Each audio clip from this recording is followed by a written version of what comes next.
Sharks have survived for more than 400 million years, outlasting mass extinctions and dramatic climate shifts. But scientists at Cal State Long Beach, they are studying whether the speed of today's changing ocean could challenge even one of the Earth's most resilient predators. CBS LA climatologist Marina Jurica takes us inside the Shark Lab.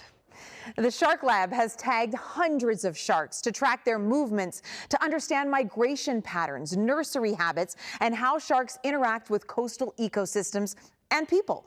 And for scientists like me studying climate, I can't help but wonder what these predators can teach us about adapting to oceans that are changing faster than any time in modern history.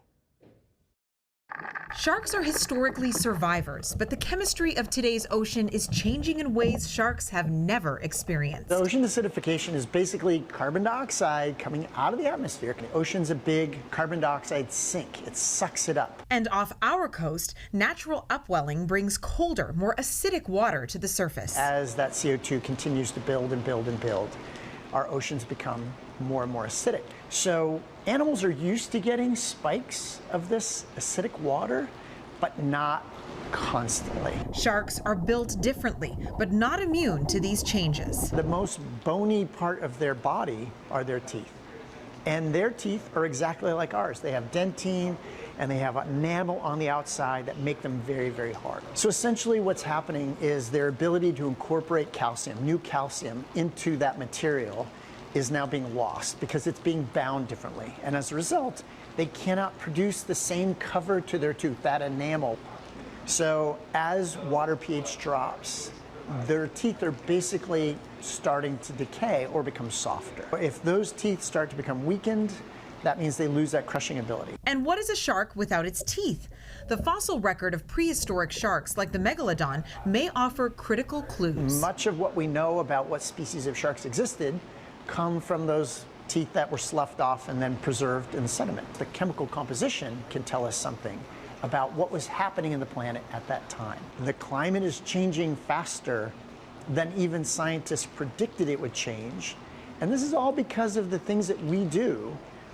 Will the animals that occupy these same environments, whose lineages have been around for millions of years, will they be able to keep up? That's why what's happening inside research labs like this one matters. We need to keep doing this work to understand the things that people do appreciate and love in the ocean. And I think their perceptions on sharks are changing. I think they're starting to look at sharks differently. And they may become really important sentinels for us for the future in terms of knowing how quickly the ocean is changing.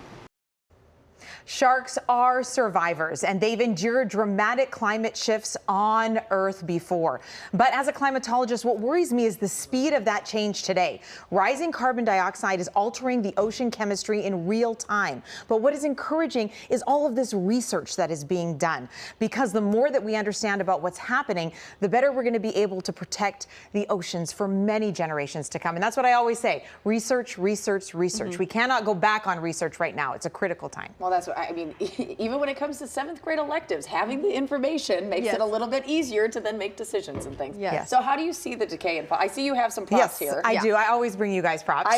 We love it. This is a megalodon tooth right here, and I'm going to pass it over to you guys. But just like our teeth, they're exactly the same. So enamel on the outside is very hard and makes it very, very resistant. And then the dentine is the inner layer, which is slightly softer and then more porous. So obviously that's where that acidic water primarily attacks, is inside that calcium phosphate structure in those layers. And then you can tell how the fossil tooth is decayed, but you can really tell in this is a cast of a megalodon tooth, and you can see the ridging inside of it. So the pitting on the surface, you know, the rounded or worn serrations, the micro, basically, fissures that you can see inside there. So if you put your hand over it, then you're really able to see how that acidity affected its tooth. And so any of those micro cracks, that's what we look for, the thinning of the outer layer. And so scientists that actually study these fossils to try to see what's going to happen to sharks now, because their teeth are already starting to show that decay, that brittle in these current generations of sharks. You know, there's going to be people that hear this that go, oh, I don't mind the shark's teeth are decaying, because that could mean less injury. But this this is a really serious problem. It is. They're our top apex predators, right? They're the top of the food chain. They run our ecosystem. They run everything comes below them. And so they keep our ecosystems extremely healthy. And so that is why research labs like the Shark Lab are so amazing, because not only are they trying to link clues from the past, they're trying to help us to adapt, because our climate is changing faster than we've ever seen it change before. And so if these predators who've lasted millions and millions of years can't make it, what does that say for the rest of us? All right, well, there's optimism and hope. Yes. A lot to We think can about learn there. from sharks. We can learn from sharks. Marina, thank you so Thank much. you. We can always learn something from you too. Yeah, exactly.